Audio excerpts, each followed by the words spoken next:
Welcome to This Week in Pulling, the show that brings you all the action from the world of tractor and truck pulling. I'm Dan Mayer, joined by Jeremy and Miles Krieger, and each week we'll dive into the latest highlights, breaking news, and behind-the-scenes stories from the sport we all love. From upcoming events, standout performances, and the rich history that shaped pulling into what it is today, we've got you covered. So buckle up, This Week in Pulling starts now. Welcome back, everybody. Episode number 23, This Week in Pulling. Guys, what a weekend. Bowling Green. Wow. Are you, have you guys recovered, or are you as tired, and I'm not going to say hungover because I didn't have a drop to drink, but hungover as I am? Yes, it definitely was one of those weekends. It was unusually warm this weekend in Bowling Green, so that was tough. It was, and brutal. Like it was no forgiveness. Like it didn't matter. You got absolutely cooked, Mr. Mayor, on Saturday. Yes. Like you were a bit rosy, if you will, crispy. We're a little crispy right now, but we're doing all right though. It was what a great weekend. For sure, absolutely. And I don't know about you guys, but I feel like it went very quickly. Like just before you knew it, it was over. I forget who I was commenting that to was, here it was already Saturday morning and, boom, boom, boom. We were already in the Saturday afternoon and yeah, just crazy. We, getting ready for the Hall of Fame. And before you know it, we were on the night session and yeah, unbelievable. But how about the weather? I mean, I know it was hot, but there was not a drop of precipitation, maybe just a tiny bit, like for about 5 minutes. On one of the days, it rained just ever so slightly for just a moment. But, wow, like there was no massive rainstorm. There was no enormous fluctuation in temperatures. It just seemed like it was a very, calm weekend up there. And that was really, really good, I thought.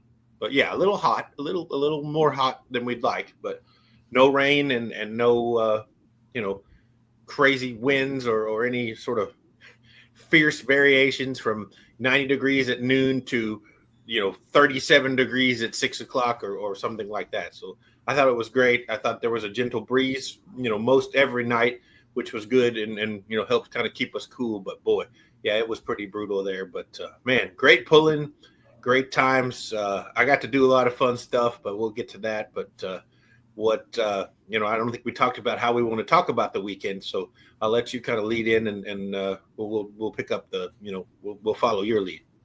Well, I was just kind of go with some different topics or something. We could hit some hot topics and just kind of go from there. And going back to the rain, it was Saturday afternoon.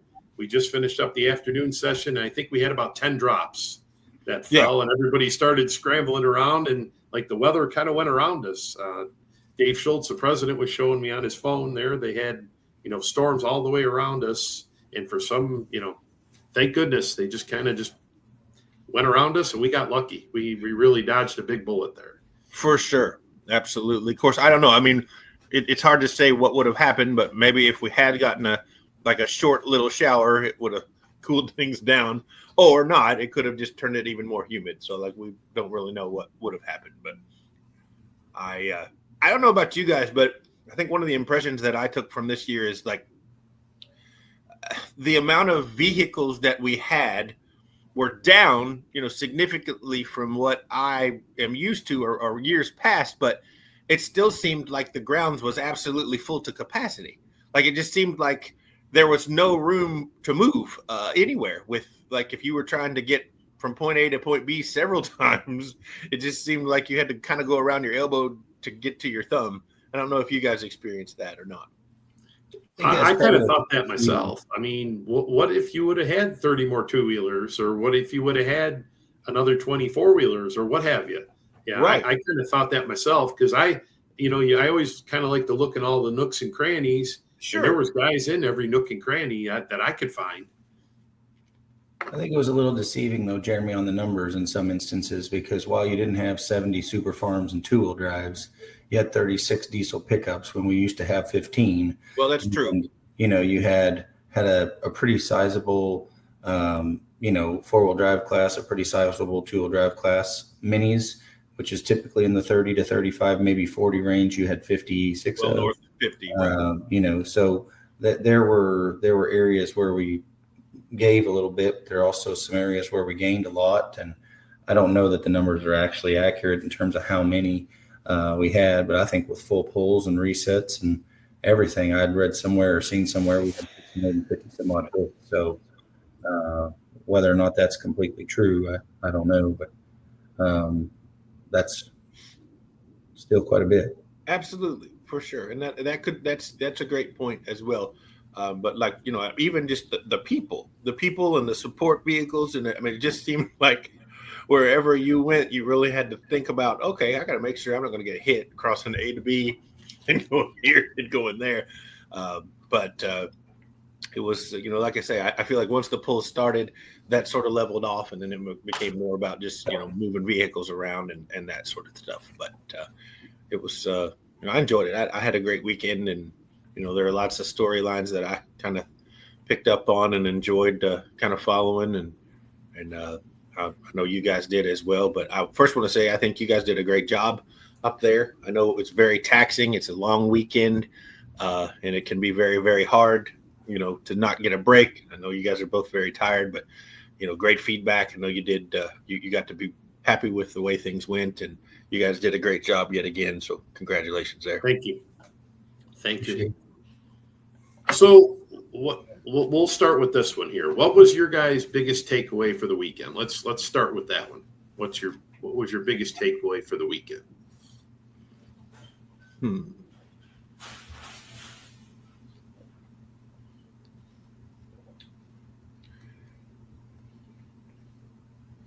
Wow. I probably should have put some thought into this before we started. Do you have yours? I'll start it off. I Go ahead. was just thinking about it as we were kind of, because Miles and I have the opportunity to do the winter circles, and for this year second year in a row, it just seemed like the emotion was there again, as far as how big this event is to the pullers. We saw that a lot last year, and this year just backed it up here once again with just the emotion of winning at Bowling Green or getting in that winner's circle. And I think, to me, that's one of the biggest thing that I took away from this event was, just how big it is for a puller to get into that, that winner's circle. I think that's, for me, that's my biggest takeaway. Again, I've got a stack of things I would tell you. I think the 1, 2, 3 finish in the Saturday night pro stock class for the guys from the Simon Stable out of Iowa and Red Granite, Wisconsin, is pretty difficult to do. I don't know that that's something that has been done or will be done. 1, 2, 3 finish by a team is pretty impressive in a pro stock class of 50, especially when they were early and late in that class too. So pretty unreal there. I think Terry Blackburn, his extremely armed and dangerous performance in the Super Open class was incredible. I think the pull off in the light Superstock class on Thursday night, and that class alone was very, very good. One of the better ones of the weekend, in my opinion. I felt like that was very, very fitting. I think Brandon Hunt had a really nice weekend in the Diesel Super class, and I think that was impressive, that pull off. And I realized Colin had some breakage and wasn't able to come back, or we may have had another tractor in the pull off as well. I think Mark Bradish and his M80 performance, and Kenton Sandy and Brandon put on a pretty neat pull off there as well. And so I thought that class was really good on Saturday night. There were a lot of really neat elements. Again, the Hall of Fame was a highlight for me, and getting to be a part of that, and the Rusty Tailgate, hear stories on Saturday morning as well. So I think if you were going to circle something and discuss it, the intensity is definitely is definitely there, and the raw emotion and sheer exhaustion of folks was present. Yeah, I get that. I think those are good things. Let's see, takeaways from me. I think, you got to talk about the light mods. Wayne Sullivan, Pop getting it done up there.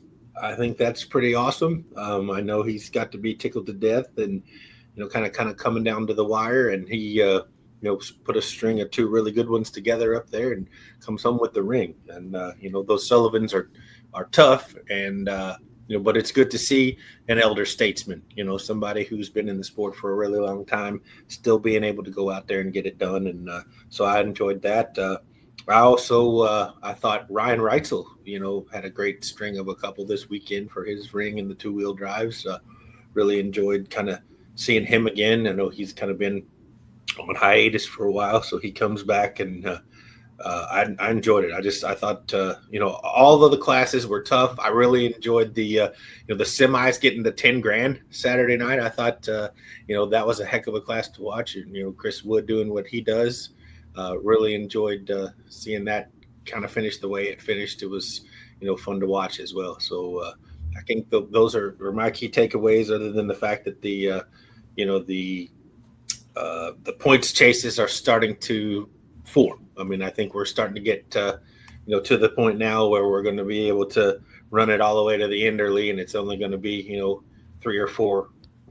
It won't be like you and I had at Canton last year in a lot of the classes, Dan, where 9 people could potentially win the points chases. So I think that's what it is for me. And I all in all, though, I thought it was one of the more memorable Bowling Greens. Like, it just there wasn't any catastrophic breakage, there weren't any rollovers, there weren't any horrible, awful things. Not a lot of downtime for you guys.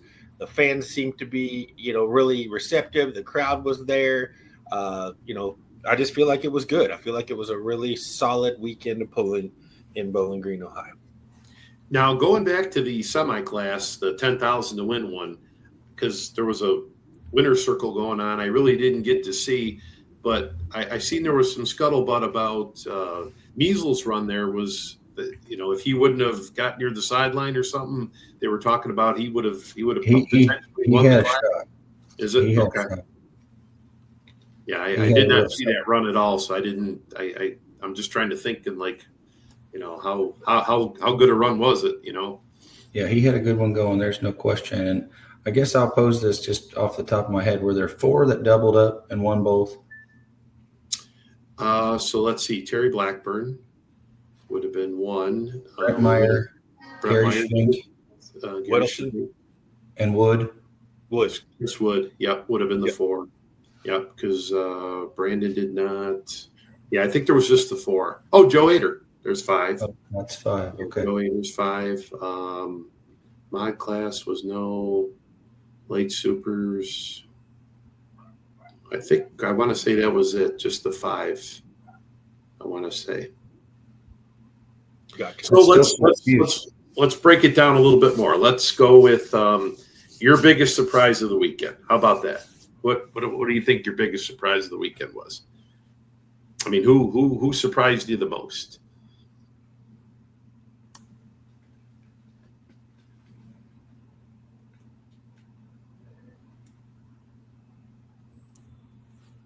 I'll go if you want me to. I've got a few of them. Yeah, go ahead, Miles. I won't say I was incredibly surprised by it, but I was impressed by it for sure. Lane Bollinger is who I would start off with, and that's 4 times to the winner's circle in the mod and the light mod. He was there, and so do I think that's a surprise? Does it categorically fall under that? I don't know if that's a fair statement to say, but I think it was. I think if I was going to say just flat out surprised, I'll say Dustin B. Healer winning the Superstock Diesel 4x4 class, picking up a pretty big win. Now, he had been to the winner's circle prior. He was in the winner's circle, I believe, in 2024, but that's a pretty big win. Going from an Ohio State guy to, you're right. I mean, yeah, he's one I would definitely definitely want to talk about and say, like for that. And I think if you were looking at it incrementally and talking about others that maybe started to get themselves into it, I'm really anxious to see what happens with the Holland's diesel superstock tractor, because they're starting to prove themselves and get themselves in the top 2s and 3s and 4s with some consistency as well. And that's not necessarily something I think is a surprise either, because I think they bought and built everything they needed to, and they're working with Kent and Sandy. I think if I was going to talk about a surprise from that class, Mark Bradish falls into that category as well with M80. When he made his pass on Friday, I thought, wow, that was an incredible pass. Then when he made his full pull and he was the first one out on Saturday night, I really started to become even more of a believer of that. So give him his flowers. And then I know he got disqualified, and it's probably not ideal in terms of some of how that worked out. But John Link being the first full pull on Friday night in that big pro stock class with the Revelation Pro as well. Yeah. Myself personally, I went with Mark Bradish. I think that was the most impressive. I mean, that was for surprise wise. I would say that would be the biggest for me was, that M80 tractor, all of a sudden just the fire was lit and here he came, and he did it again on Saturday night. And that was very impressive. And, look for big things down the road, but that had to be one at the top of my list there as far as, them guys coming and getting on their A game. And that's good for the future of that class. That's what they need, I think for me, it had to be the Kong truck. Like, I don't know about you guys, but I enjoyed seeing those guys, in the pull-off and then winning their event on Saturday night. I thought that was pretty cool. He made 3 passes. Yeah, 3 passes, and to get, and then just a senior in high school. You imagine in front of the biggest stage in the world in bowling, and you go out and to get it. Of course, he did it last year at Diesels and Dark Corners. He won the belt down there for 3.0 trucks, and he doesn't do a lot of talking, but he lets his truck do the talking for him. So he's it's gonna be interesting to watch that team out of Texas here in the next couple of years. Sure. Running with these others, and which is pretty awesome. You think about it, we go back in the old days, and the old modified trucks out of Texas were always tough, and now we're getting a super stock team out of Texas. That's pretty cool. Well, and we talked about other things or other surprises. I'm not going to necessarily say it's a surprise, but I thought Jeff Hurt is doing what Jeff Hurt does. Mr. Excitement is being Mr. Excitement in the minis. Tightening things up, having a really good string of 2 down there. But Lindsey Campbell did as well. A 5th and an 11 out of 50 some odd. So I mean, she's right there in it as well. And so, could this be a 3-horse race all the way to the Enderley? Between Kester and those 2, we'll see. But I know I say it every week. I know we talked about it every week, and you guys laugh at me. Taylor Corsa is still leading 4-wheel drive points, fellas. Yeah, Taylor. Miles and I had kind of talked on that. What was that, Thursday night, when she had the early hook, and the track got better there as it went along, and it was like, boy, this is going to be bad for her in the points, but she still was able to come out. And I think Miles touched on this the week before about with the big classes here in Bowling Green. The points races, how's everything going to all shake out here? And it's amazing, how everything did work out for everybody. But and I think the one other thing that I will say in terms of, surprising in a good way, really excited to see those 2 and just watching them revel in it. Jake and Hannah Shepard, both on the podium this weekend, a 3rd and a 5th, and I talked to Jake a lot. He and I, are fairly close. We text back and forth, and I told him, and I still tell him, I'm like, I still get the impression that you are surprised by all of this. Like, you don't feel like you belong here. You do. Your time has come. You are here now, and you are, a force to be reckoned with. You are, in the top 10 in the points. Your wife had a great weekend too, so just enjoy it, and let's not be surprised anymore. That's what I told you. You're one of the you're in that next level. You're I mean, he has a good string. An unbelievable win a couple weeks ago, and then backing it up this weekend in Bowling Green with a really solid, first session up there in the two-wheel drives. Now, going back, like you said, the husband and wife, I'm sure, Craig and Ashley maybe have gotten one of the Nelsons, maybe Jared and Bethany. Jared and Bethany have done it before. Okay. Yeah. So they're, Todd and Terry Feist, maybe. I'm sure it's been done a few times, but that was awesome. That was the Petersons awesome. And the four-wheel drives have done it. I mean, there's probably handfuls of folks that have done it that we haven't really talked about, but I was really just great to see them. They just get so excited, and it was really cool to see those two have a successful weekend up there. Yeah, like you say, because they're more or less newer in the class, and that's tough to do. So let's go with Miles kind of touch on it. Most impressive run of the weekend. I'm going to agree with Miles, and I'm going to say Terry Blackburn's 2 runs were the Terry Blackburn runs that we have seen for how many years? For sure. And we really haven't seen that a whole lot the last couple of years, but boy, this weekend that tractor was on rails. Oh yeah, for sure. That guy, I don't know if he just decided this was the the weekend to just put it on kill and roll, but yeah, it was noticeable for sure. Yeah, I think that there were others. There were others that warrant some serious conversation and discussion.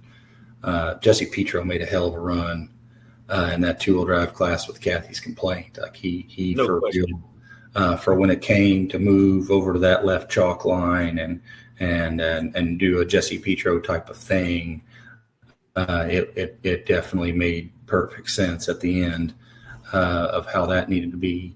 Wayne Sullivan made a monster pass in the light mod class. There were a few others that warranted significant, congratulations over the course of it. Joe's consistent passes were there, and Adam Bauer's mini pass was pretty nice as well. So, I think as it's hard to think about having to have everything perfect, and then have a little bit of luck on your side too, and know that the space on the track that you've chose is going to be there and things like that. I think that's the one thing I would say was probably one of the bigger storylines that I noticed this weekend, at least for sure on the South track, is just how much people were trying different things and how consistently they were trying to make changes because the track did not seem to be what they thought it was. And going back to your Jesse Petro run, Kathy Petro had come on back through after Jesse's run and, congratulated her on a great run. And she more or less told me, she says, well, we opened the road up, here they come. And well, they didn't, so that was good to see, that they were able to pick up that win. And, because she fully expected, like she said, we just opened up a new lane and everybody's going to come drive on through, but they did, and that just goes to show you, what a great run that was. Yeah, for sure. All right, so let's kick it into like best appearing. What were you thinking? Some of the standouts. Now I know Jeremy, you've got one in particular you've been kind of talking about here. And again, this is all totally opinion and subjective, and I get it, but I loved the John Van Horn off the rails mini. I'm a train fan from way back, and I know you are too, Mr. Dan. And this new graphics package he has is just got all these really cool like graphics of trains, and he's in that trade. He's a transloader, owns a transloading company for the CSX Railway up there in Quebec, and so it's really cool. Like I just kind of was enamored by the beautiful, the graphics package and the orange and the trains. I was just kind of like a moth to the flame. Like, oh, there's this tractor. Let me stand here. And I walked up to him, and I didn't even introduce myself. And I was like, "Do you have T-shirts?" He's like, "No, they're not done yet." I'm like, "Okay, well, let me introduce myself, and then eventually I'll order a T-shirt from you when you get them done." But I think that would definitely be my best appearing of the weekend. Really enjoyed seeing that tractor. I had not seen it before, and I know it's been out for like I think middle part of the summer. Last summer it was out, But I will say, I also thought that the Lambada tractor was absolutely beautiful, and the team. Yeah. Sorry, I don't want to. No, you're good. No, you're good. Because everybody's got their own opinions, so go, tell them, talk. See, like I just happened to be, that tractor is so shiny that you could pick your teeth in the supercharger. Like that's so chromed out. Like you could be like, oh, let me brush my teeth in the supercharger there. But and the team there with all their shirts and the whole, the crew from the Netherlands, like they were impressive for sure. But those are my two. Those are your two, Miles. Oh, wow. I will be honest with you. The new paint job on the Sites truck is one not that I didn't like it when Jeff and Pam had it, not that I didn't like it when they just went back to that sort of silver color, but that red color, I really like it, and I think it stands out pretty nicely on there for sure. So, I mean, I think if I were going to go to one right off the bat, that one. And I love that it's a flip top now. It didn't used to be. I still love Man's Crazy X. I think it's got to be in full consideration as well. Oh, I have another. I forgot. Okay. The Groundhog Ford of the Nestlers. Oh, okay. Oh, we got to talk about that one. I don't know if you guys had seen that truck before, but I never had. And, nothing flashy, just an old late 70s Ford, one color, but straight as a pin. Absolutely gorgeous. Sort of reminded you the deeper blue. I mean, that body style, it sort of made me think of Chico, California. And I'll just sort of leave it at that. Like I felt like, we were back in the days of Bruce McClintock. Of course, his was a little bit more of a lighter blue. Lighter blue. Gorgeous. He had the dark on top, right? And then he had the lighter. Yeah, he was two-toned and had the. Yeah. But when I saw that truck, I was mesmerized. I'm like, "Hello, how are you?" I thought for sure, Miles, you were going to go with the Bandit. I thought for sure you were in that Bandit truck. I love that truck. There's no question about it. It's a pretty truck. No question about it. It's on my short list, and I do love that truck. I love that body. I love it. There's no denying that.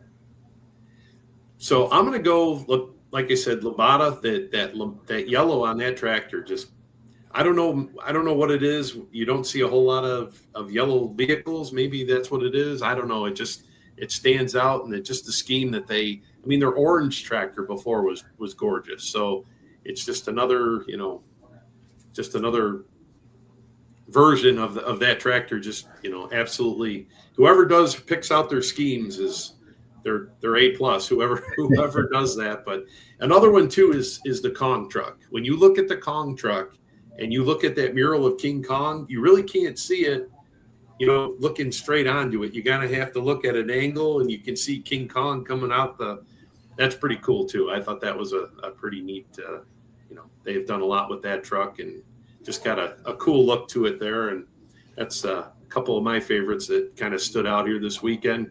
Let's go into biggest disappointment of the weekend. And when I say that, I mean, it's not as far as, something that I say biggest disappointment for myself was not seeing Simon Says not running the unlimited class. Brandon had told us that he wasn't going to, they weren't going to take the chance of hurting stuff going into with the points race and stuff. And you understand that. But it was one of those things where going into the weekend, it's like, well, what's it going to do? How's it going to do against them? And just unfortunate it didn't work out, but it is what it is, I genuinely believe that tractor with 8s can go run with them. I do too. I believe it. I believe it. And until we're proven differently, I'll stand by that. I don't know. I would say that if I were truly going to give you like what I thought my biggest disappointment might be, I think it's probably a few things. I think the first one is I was still trying to understand, kind of getting adapted to pull-offs. I would have liked to have had a pull off in that semi class. And I feel like for Ken to win and for that, I would have loved to have seen a Saturday night Bowling Green winner take all 2, 3, 4 truck pull off for the 10,000 to win. But I also understand at that point it was already after midnight or shortly there around when we started that class.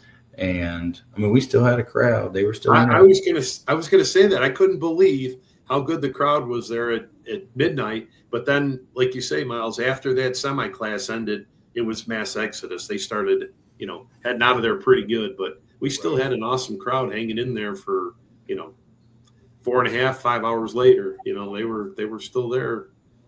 And I will say, I think we have all sort of become accustomed to the idea of floating finishes, no pull-offs, because quite honestly, I honestly can't remember.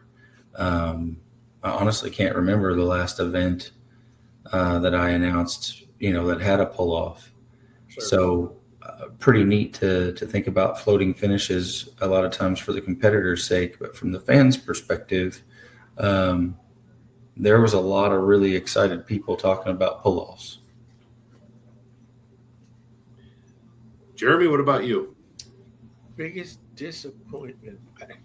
I mean, I don't know if disappointment's the word to use, but just. I guess some didn't come to fruition. I don't know. I guess I just feel like I talked a lot about it, and we've already touched on it. Just the skew of the numbers. Like usually the 2-wheel drives are the big daddy dogs, and there's 60 of them. This year there were 42, but there were 56 minis and 52 pro stocks, and I just feel like I don't understand the fluctuations between. But it could be, just the classes are becoming more popular, and people are building more minis, and people are building more pro stocks, and we know they're building more super stock diesel trucks. But for me, it was just interesting to see sort of the changing of the guard. But I don't really think there was anything that disappointed me. In terms of the weekend, I had an unbelievable weekend. Of course, you guys had to work, and I got to play. So just to touch bases on some of the really cool things that I got to do. Were the Austin Motorsports family. Jamie always allows me to play with that old salt shaker, so I was able to warm it up and get it through the line on a couple sessions. But the Campbells from Pennsylvania, Lindsay and Kevin, of course, they've got 3, and one of them is always driven by some sort of a celebrity or just a random puller from another class, as you guys touched on. So I had the opportunity to help them out and help with their pit crew this weekend. And so got to sit in a mini for the first time, got to tow one through the line, got to warm one, completely different feel than a 2-wheeler. The motor is so much closer to you that, when that thing is idling, you just kind of rock and roll back in there, and you're more snug than you thought you were in the cockpit. Like, you're really kind of tight in there, and having never been in one before, and, always questioning whether or not my big self could get in and out of one. The answer is yes, you can. Yes, you can. Awesome. And didn't get tapped to do the driving. I mean, they no driving. That's totally fine. I told them that there's, if that ever happens, it will be, I'll be in the seat 3 or 4 or 5 or 6 or 8 or 10 times before I, am confident enough to just bend the throttle over. All those people who are driving them pull in, day in and day out in other classes, and they know what to expect, and they aren't rookies. So there'd be no way that I would just climb in something like that without, ample training and some more seat time and feeling way more confident. But, seeing Chance McGrath and seeing Jeremy Smith this weekend, I think that's his name. That's right. Yeah. Seeing those 2 guys crawl in there and just, Chance had a great pass, but, after, kind of post-mortem, he was waiting for that tractor to get under the turbo, like a pro stock does. Like, yeah. And, that was the thing. They were like, you gotta bend it and go.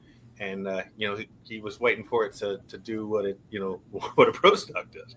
So, we talked to Jeremy about that, but I think they both had solid passes. It started to get squirrely on Chance, and he drove right through it. And I think he was 271 mid, and I think Jeremy was in the 312, 316 range, somewhere in there. But it was good to just play and, not have to worry so much about where you were going to be and what you were up to. And I learned a lot about mini rods and learned a lot about just, getting to visit with folks and politicking a little bit. It was really cool. I got to meet Justin Arias.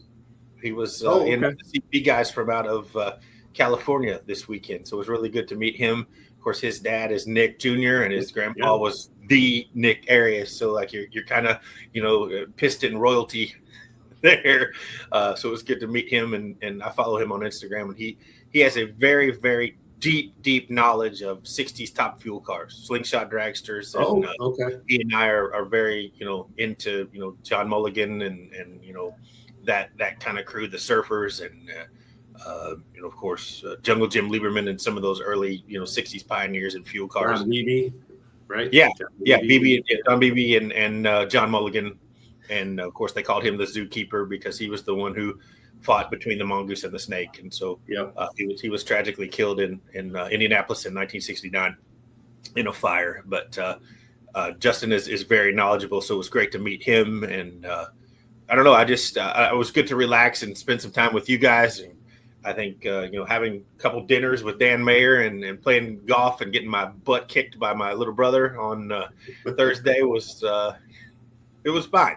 Kid hadn't swung a club in 4 years and comes out and just destroys me in 9 holes. I think he beat me by like 12 strokes, but that's okay. I didn't expect I would beat him. I thought I'd be a little bit closer to him than that, but man, this kid's competitive.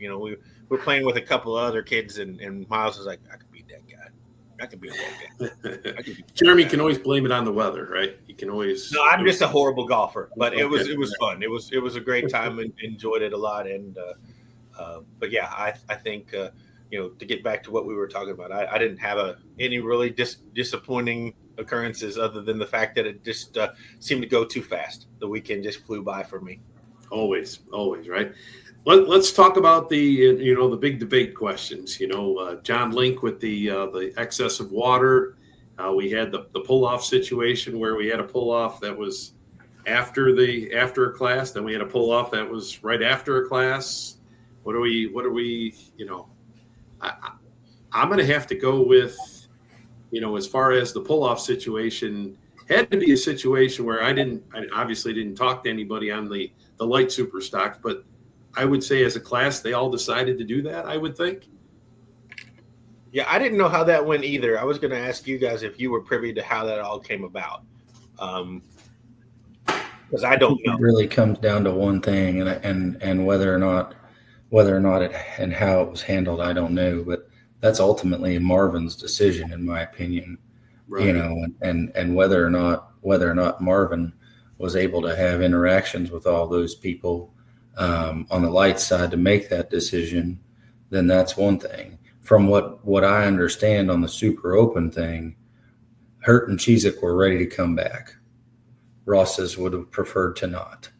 I understand why Ross's would have preferred to not, and I understand why they felt like it was a possibility because the night prior they had done so. Right. So, as far as I'm concerned in that regard, it makes sense to think that might have been a possibility. And for the sake of it, you want everything to be cohesive and you want it to be the same every time. That way you kind of know. But again, trying to prep for pull-offs is a totally different scenario too. Sure. It's just not something we're experiencing a lot of now. If you go back and you look at it, there were a few. We ran 6 diesel super trucks on Saturday night and reset the sled. And then we ran a 7th and they turned their pull down. So we technically didn't get our first official hook in a class of 35 until the 8th truck went down the track.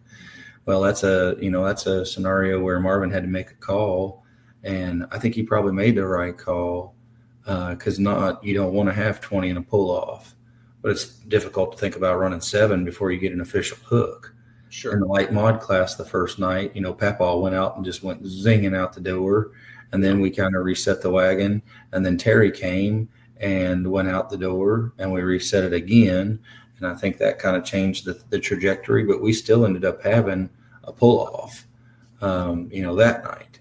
So I don't know. There were a few storylines that were of question to me. The excessive fluid, I think that was very subjective in my opinion. And what I don't know is had Marvin or one of the officials already talked to Link to let him know that he had a warning, and that the next time it was going to equal a disqualification.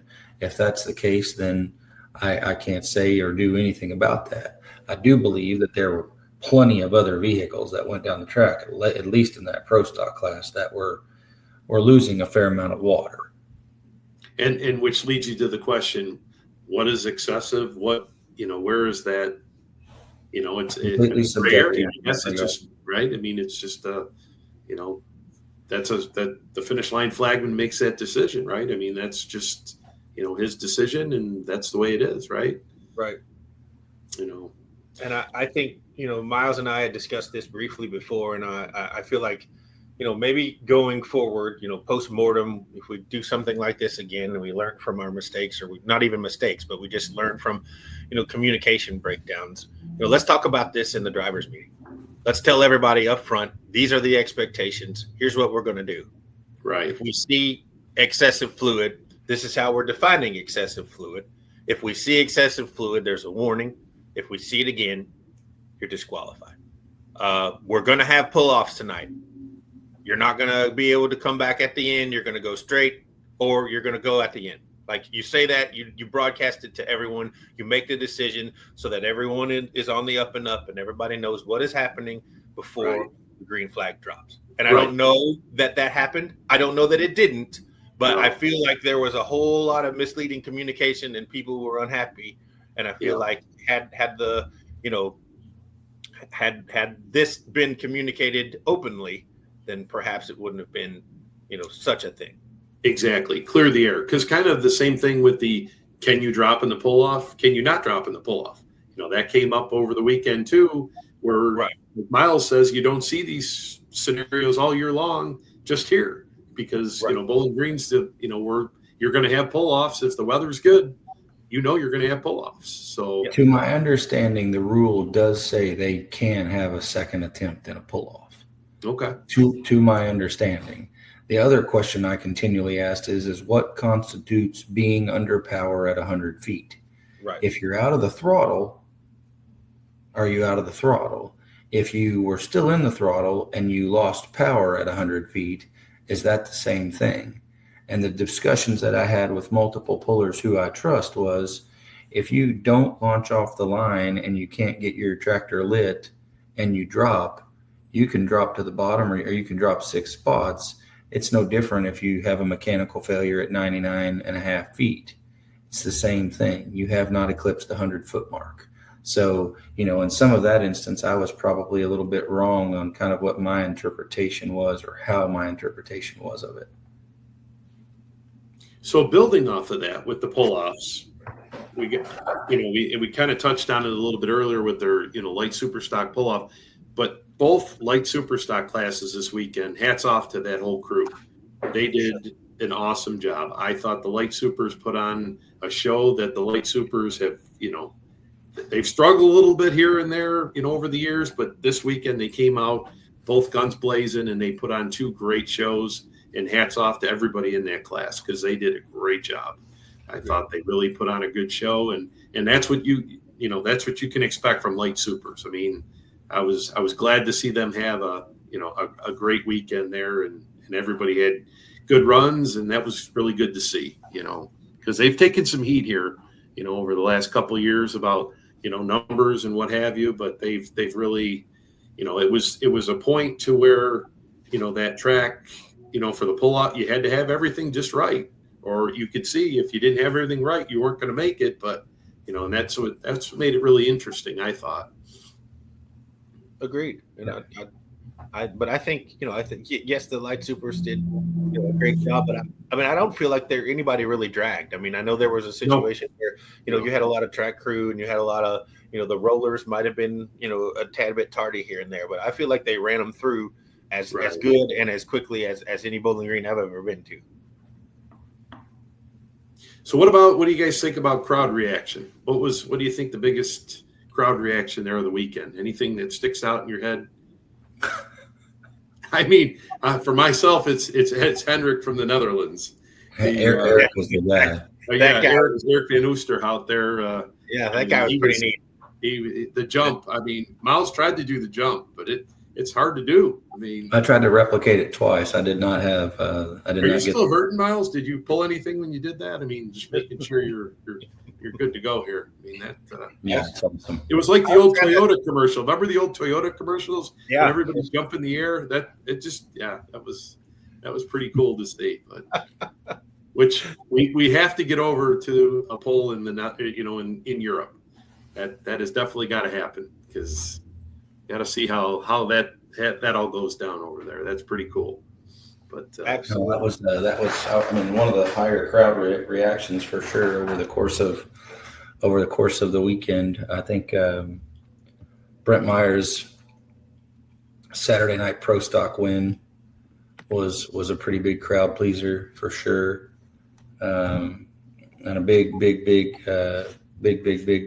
ovation there.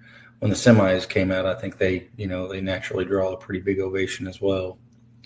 Obviously, the flyover and the return of the pilots, and then anytime Ken and Ronavini make their way to the winner's circle, you can always tell they're on their way to the winner's circle, because the east side of the facility starts to clap, and that east side of the facility will lead them in a clap all the way to the winner's circle. You just kind of follow it and hear the clapping occur, and you kind of peek over your shoulder, and there they are.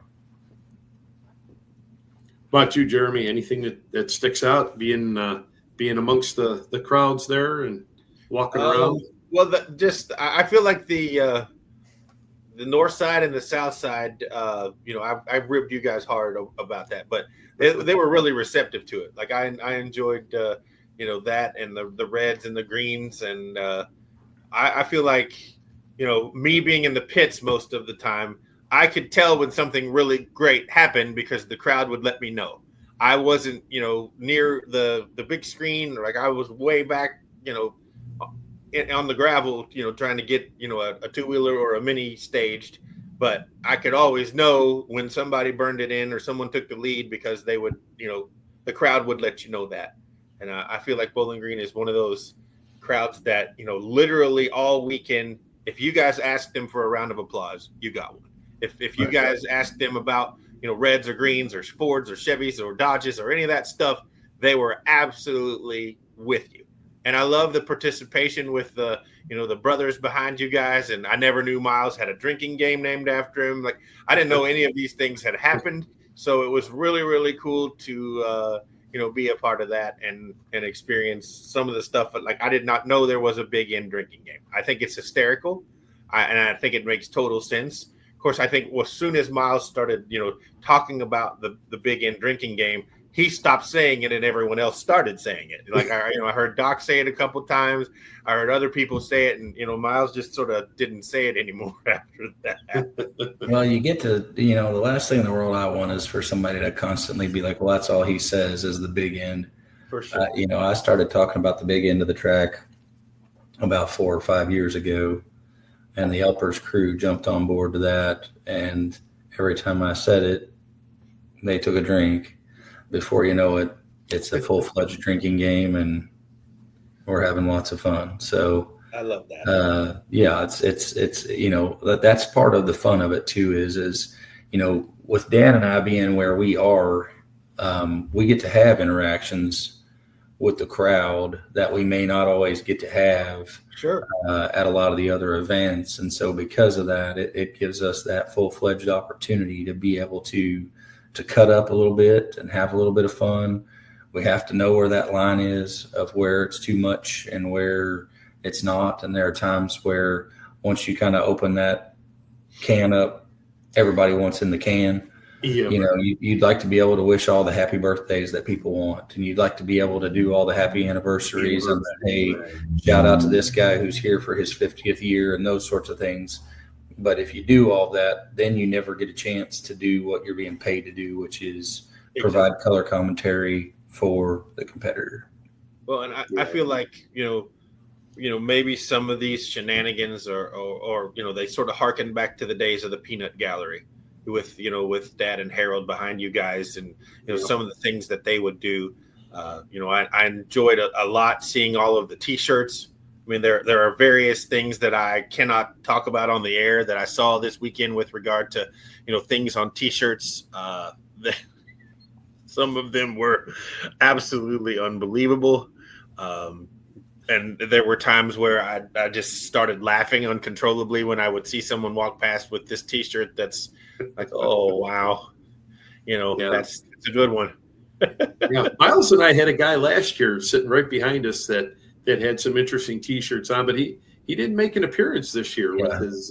He was not there, and the funny thing is he had some pretty creative shirts, but he also had a misspelling on one of his really creative shirts, so it made for it to be even more humorous when you think about it and how much fun that really was. So, well, and I don't know about you guys, but the family atmosphere and the seeing the people that you don't get to see very often over there. That's one of the things, people always talk about Bowling Green being Bowling Green, and yes, the pulling is top shelf and the event is unbelievable, but seeing you get to see a lot of folks that you only see at Bowling Green, and I feel like you put that all together and it makes for a really great weekend, and just enjoyed the heck out of it and can't believe it's over. I think the other sort of huge storyline, and I was telling somebody this just when I got back to work, but of all the years that I've been up there, and I feel like I've been there enough to warrant having this type of discussion, I think this might be the hottest one. The hottest consistent. Yeah, I would agree. Yeah. I think usually you get a hot day and then it cools down of an evening, or the next day it rains or whatever. But yes, 3 straight days of just brutal, intense, in your face heat. Humid. Yeah, it got real humid, and the sun usually during the day is pretty bad, but I mean the humidity this year, like you said, I think was Chapel Hill like. I mean it was. Yeah. It was to the point of I think it was Saturday night where it was so hot, and it was. Yeah, that was definitely noticeable. That was for sure. I will say I thought that the Blue Shirts did a phenomenal job of having hydration stations and having Gatorades and waters, and I saw Mike Erford rolling around on a golf cart with just randomly handing hydration to anybody that needed it. So I feel like they were totally on top of it, and the directors did a great job. And I know they're down a couple due to some injuries and attrition, but I thought they really did, as good as they could do to anticipate the heat. Like I know they were, in touch with the weather service and, constantly monitoring what they could do to help and watching people. And I know the announcers, you guys as well, made several statements about hydrate. If you don't feel right, get out of the sun. So I feel like I don't know of any, heat stroke cases or there could be some, but I didn't personally see any, major issues with anyone being overly affected other than just being tragically burned in a couple of cases. Yes. People just didn't put sun cream on, but, a lot of people don't like to do that anyway. But I feel like the hand they were dealt was a good one, and they did the best they could. And shout out to Mike Hall too. Mike Hall, one of the Blue Shirts that was injured there earlier in the week and wasn't able to come out for the weekend. And it's always good visiting with Mike for a little bit during the week, and didn't get that opportunity this year. And he puts a lot of effort into that, parking all them rigs and getting everything in there. And he wasn't able to be there this year, so shout out to Mike, and hopefully get well soon, and we'll see him down the road somewhere, I'm sure. Wasn't the same with him not being there, but like you say, everybody was able to pick up the slack and move on. But once again, the Blue Shirts, you talk about the the blueprint for success, and there it is, right? You just every year, everything from and our the guy that we work with, Greg Whitaker, for his opening ceremonies. I mean, this guy he spends endless amount of hours putting everything together so it's so right and it's just flawless, and that's that's the kind of perfection you get with that team there in Bowling Green. Just everything from from starting putting parking haulers all the way up through getting vehicles scaled and and lined up and running the show. And it's just amazing how it runs so smooth, and you really don't notice, you just come to expect it, I guess. For sure. It's hard to believe it's already come and gone. We're leading into this next week. You're destinated somewhere, and I'm destinated somewhere. And so where you heading? You're heading Scheid? Yep, I'm going to Scheid. So hopefully, another big weekend of diesel pulling, and hopefully a safe event. Yes. And we'll have some big numbers, I'm certain. Points championships are getting down to it. The PPL circuit, a couple more events to go. Here too with the NTPA, Wellington this weekend. We got the last run for the Unlimiteds before they go into their Enderley run there. So that'll be interesting. And Jeremy, where you're back on tour? Nope, I'm home again this weekend. Okay. I will be enjoying a 151 beef brisket from the great state of Pennsylvania that Josh and Brandy Martin brought me to Bowling Green. I'll be smoking that up on the weekend and watching pulling, I guess. All right. Good deal. All right, guys. Well, I guess that'll conclude episode number 23 here. What a weekend. Let's all take a couple days and recover here, and we'll get back at it, right? We want to ask everybody, though, to leave their thoughts, share an opinion, share a thought. What were your highlights? What were your lowlights? What were the problems that you foresaw, and what was your take on the pull-offs and things like that? And did meet more folks that do watch our show. So, we're done counting, but they're still out there. We appreciate everybody doing so. Absolutely. All right, guys. Well, we will see you all next week, as we'll have Labor Day will be upon us here next week. Here we'll be talking about the final Labor Day events and all that going on. So with that, we will tune it out, and thanks for joining us, everybody.